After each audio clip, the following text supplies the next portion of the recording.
వంట చేసుకునే ఓపిక లేనప్పుడు ఇలా ఫాస్ట్గా పచ్చి పులుసుని ట్రై చేసి చూడండి. ఫస్ట్గా 2 ఎండుమిర్చి ఇంకా 2 పచ్చిమిరపకాయలు అలానే 1 స్పూన్ జీలకర్రను వేయించుకోండి.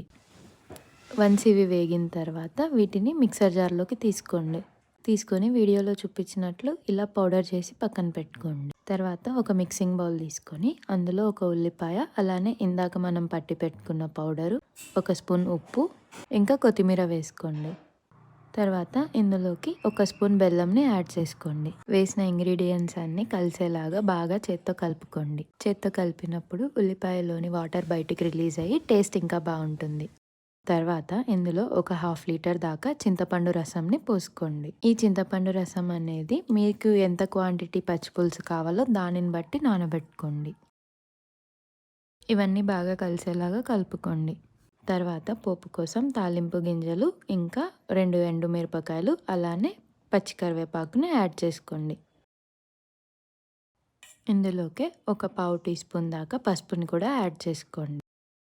తాలింపు వేగిన తర్వాత ఇది పచ్చి పులుసులో కలిపేయండి. ఇది వేడి వేడి అన్నంలోకి ముద్దపప్పుతో పాటు తింటే చాలా బాగుంటుంది.